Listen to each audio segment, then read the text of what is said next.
The Galactic Security Academy's final examination hall looked like someone had asked a computer to design the most intimidating room possible, then added more chrome.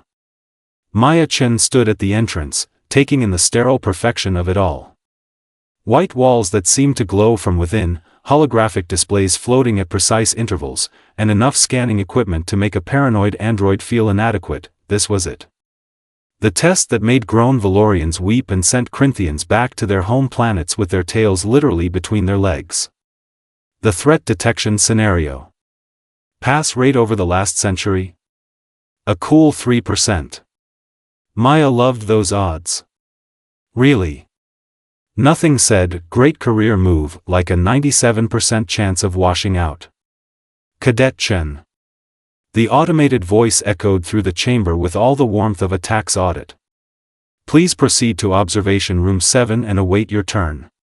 Maya grabbed her assignment tablet and headed down the corridor, passing 3 of her fellow cadets who looked about as relaxed as cats in a room full of rocking chairs.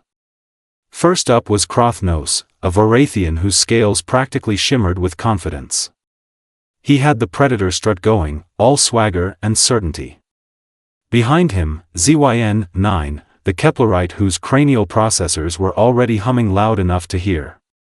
The cyborg's optical implants were cycling through diagnostic sequences, because apparently you needed to boot up for a test these days. Then there was Velshera, the Zenthrium path, whose crystalline features somehow managed to look both serene and condescending at once. They all looked so sure of themselves. So prepared. So enhanced with their fancy biological upgrades and technological augmentations. Maya thought about her own enhancements: 2 eyes, 2 ears, and a brain that ran on coffee and spite. This was going to be interesting. Head examiner Thexlar clicked into the observation room, his chitinous exoskeleton gleaming under the harsh lights. The insectoid's compound eyes swept over the assembled cadets with all the warmth of a debt collector. His mandibles twitched in what Maya had learned was the Zethrian equivalent of a disapproving frown. Cadets, Thexlar's voice buzzed through his translator collar, managing to sound both bored and judgmental simultaneously. You stand before the final barrier to your certification. The threat detection scenario has defeated better candidates than you. Beside him, his assistant Cora practically vibrated with nervous energy. The crystalline being's internal structure pulsed with anxious yellow light, her faceted hands clutching a data pad like it might escape. The simulation, Thexlar continued, places you in a diplomatic reception. Ambassadors, delegates, staff. Your task is simple.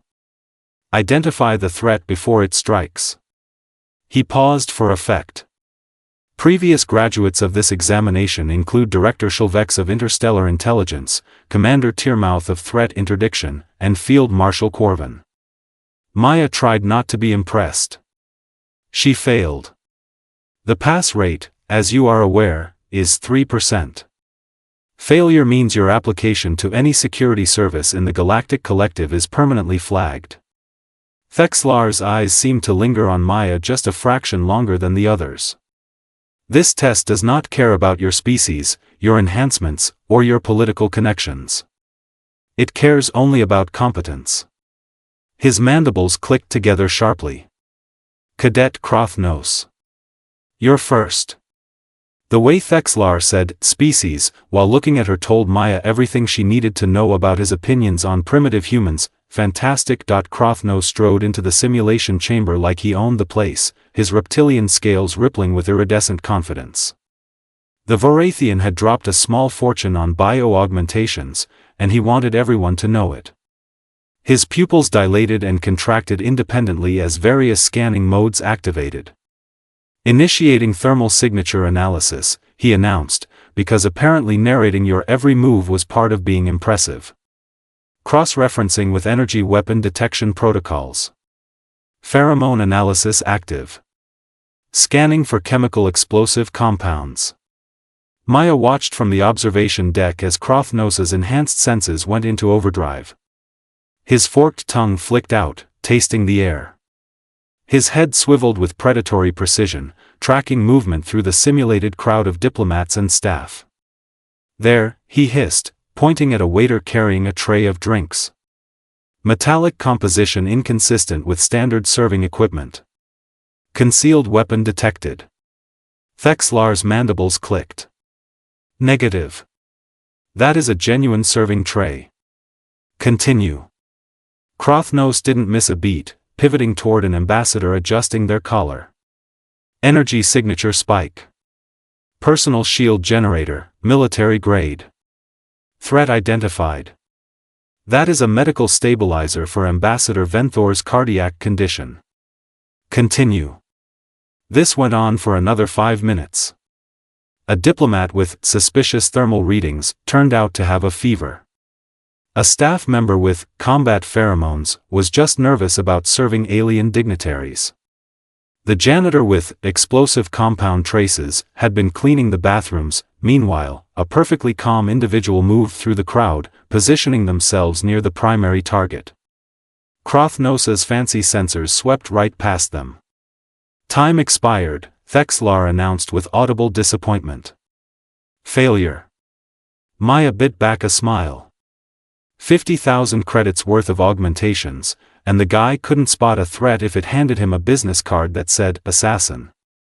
Turns out expensive toys don't teach you how to actually see. ZYN-9 practically glided into the chamber, processors humming with the confidence of someone who could calculate pi to 1,000,000 digits while solving quantum equations. The Keplerites' cranial implants lit up like a festival display as they began processing the simulation. Initiating comprehensive threat analysis, ZYN-9 announced in their synthesized voice. Processing 10,247 data points per second. Behavioral algorithm matrix online. Micro-expression analysis active. Holographic charts erupted around ZYN-9's head like some kind of demented data explosion. Probability percentages floated past. Threat assessment graphs spiraled outward. Movement trajectory predictions created a web of glowing lines that would have made a spider jealous. Subject A7 demonstrates elevated heart rate, increased perspiration, dilated pupils. Calculating probability of hostile intent. 72.4% likelihood of threat behavior. No, wait. Recalculating based on species-specific baseline anxiety. 68.9%. Adjusting for diplomatic reception stress factors. 71.3%. Maya watched as ZYN-9 stood absolutely frozen, drowning in their own analysis. Meanwhile, in the simulation, a server walked calmly past the cyborg, positioned themselves behind the guest of honor, and reached into their jacket. Cultural gesture patterns suggest. No. Wait. Cross-referencing with combat stance databases. Confidence interval requires. Hang on.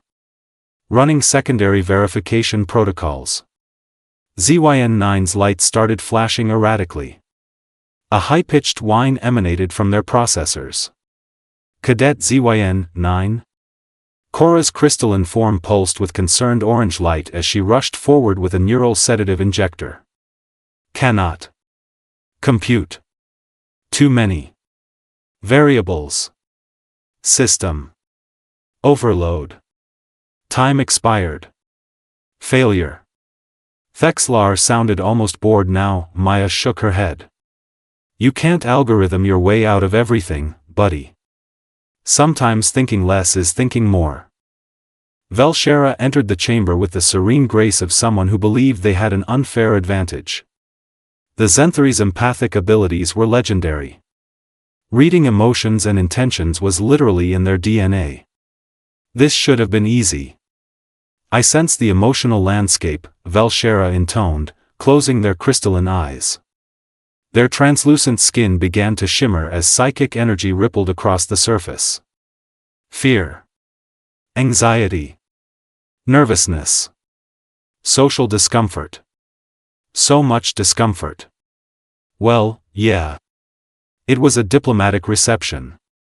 Maya could have told them that without any psychic powers. Velshera's eyes snapped open, focusing on an ambassador fumbling with their speech notes. There. Hostile intent. The anxiety is spiking. Predatory focus underneath the nervousness. Threat detected. That ambassador has a documented fear of public speaking, Thexlar droned. Continue. Then. There. Velshera pointed at a cluster of delegates. Multiple subjects exhibiting stress responses. Concealed aggression. Territorial discomfort. They are from rival political factions forced to attend the same event. Continue. Within minutes, Velshera had flagged half the room as potential threats. Everyone was anxious. Everyone was uncomfortable. Everyone was projecting some level of stress because, shocker, formal diplomatic events were stressful. Meanwhile, the actual threat moved through the crowd with perfect emotional calm. A professional. No anxiety. No aggression. Just cold, controlled focus that Velshera's empathic senses registered as completely normal. Velshera stumbled out of the chamber, skin pale and trembling from emotional overload. Maya leaned back in her seat. Reading feelings isn't the same as reading situations. Sometimes the most dangerous person in the room is the one who feels nothing at all. Cadet Chen. Thexlar's mandibles twitched in what might have been amusement. Let us see what baseline biology can accomplish where enhanced candidates have failed. Maya stood, brushing imaginary dust off her uniform. Oh, you know us humans. We're full of surprises. Like opposable thumbs. And sarcasm. Mostly sarcasm. She walked into the simulation chamber with none of the fanfare of her predecessors. No humming processors. No glowing implants. No psychic shimmer. Just Maya Chen, armed with 2 functioning eyeballs and a brain that had gotten her this far on stubbornness alone. The diplomatic reception materialized around her. Soft lighting. Ambient conversation. Delegates mingling with practiced politeness. Servers navigating the crowd with trays of refreshments. Maya didn't scan for energy signatures. Didn't calculate probability matrices. Didn't dive into anyone's emotional state, she just watched, started with the basics. The stuff everyone else had completely ignored while they were busy being fancy. Body language. Positioning. Movement patterns. The fundamentals that humans had been using to read each other since they were painting on cave walls. Who was watching the doors? Who was watching the people?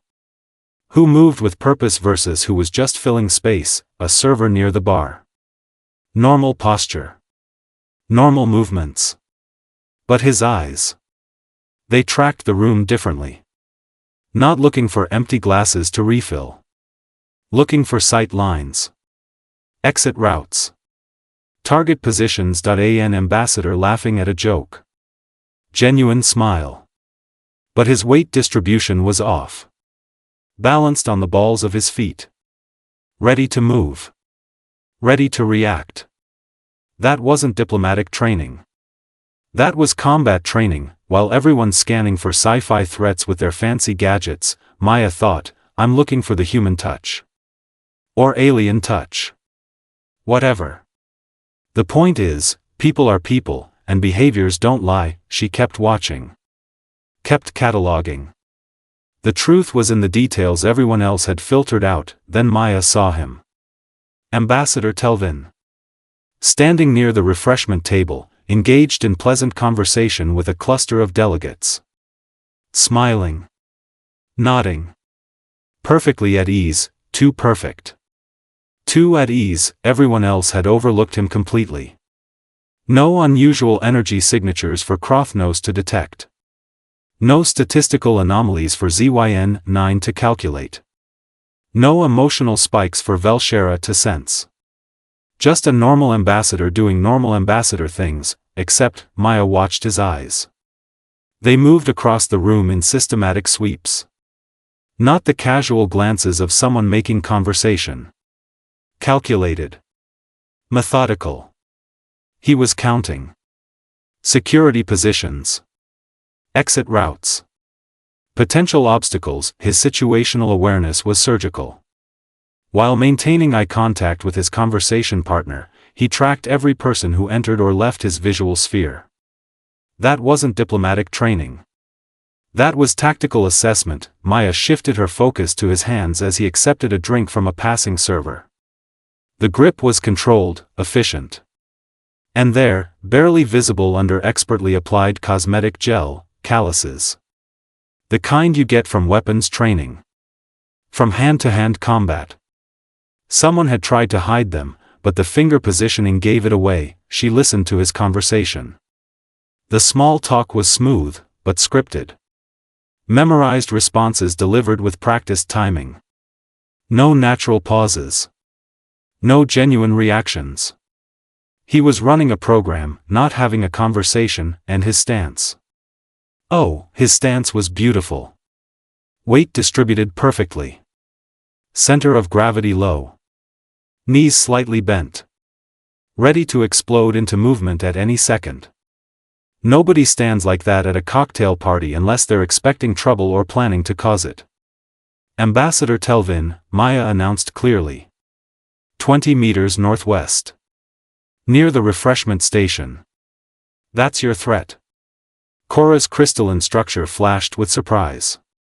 Even Thexlar's compound eyes widened slightly. Elaborate, Cadet Chen. Maya grinned. He's watching exits, not people. Combat calluses poorly disguised on his hands. Weight distribution indicates combat readiness. Situational awareness is tactical, not social. And his conversation is scripted. Nobody at a party is that smooth unless they've rehearsed their lines. Thexlar's chitinous fingers moved across his control panel. The simulation froze. Ambassador Telvin's form shimmered, revealing the sleek mechanical structure beneath. Correct. Assassin-class android. Advanced infiltration model. Korra practically exploded with excited rainbow colors, her crystalline form pulsing with delight. Even Thexlar's mandibles stopped their disapproving clicking for a moment. Adequate, the examiner said, which from him probably translated to, I'm impressed but refuse to show it. Explain your methodology, Cadet Chen. Maya leaned against the observation deck railing. Humans are social primates, examiner.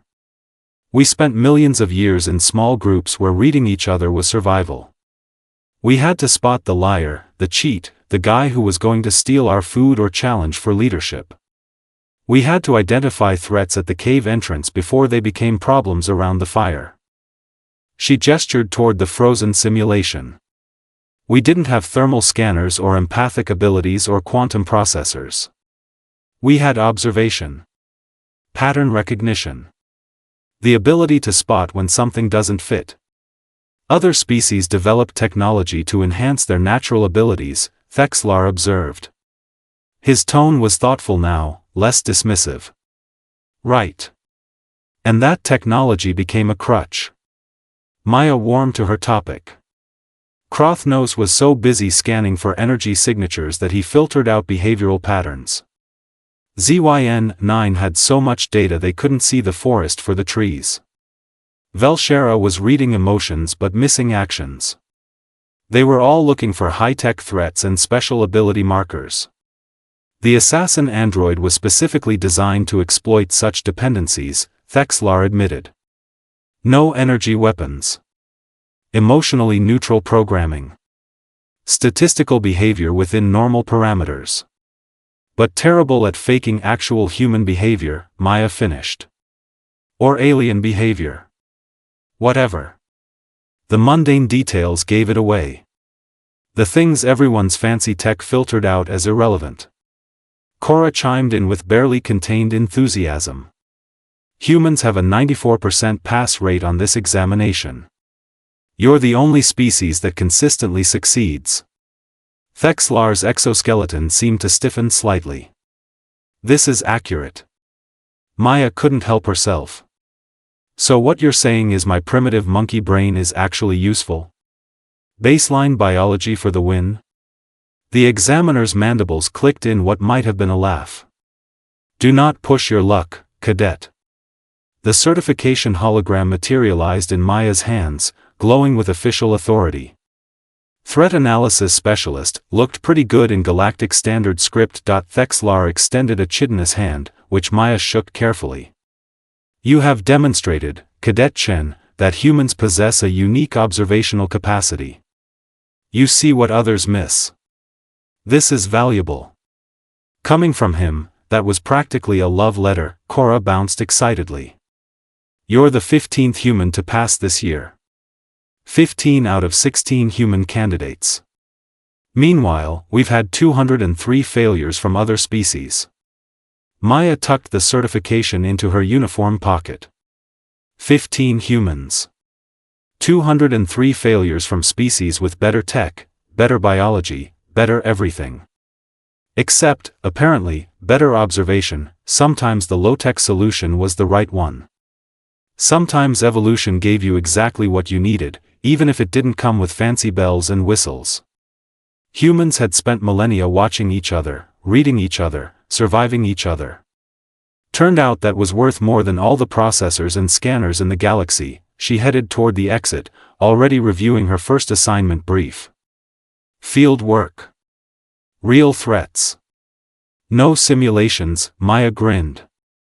Time to show the galaxy what a baseline human with 2 eyes, 2 ears, and a brain running on coffee and spite could really do. Behind her, she heard Thexlar mutter to Cora, perhaps primitive biology has its merits after all. Yeah. Maybe it did. Who would have thought that millions of years of evolutionary social anxiety would actually pay off? Maya Chen, Threat Analysis Specialist, ready to observe what everyone else would overlook, and that chrome-covered testing chamber still looked like it was designed by a paranoid computer. Some things never changed.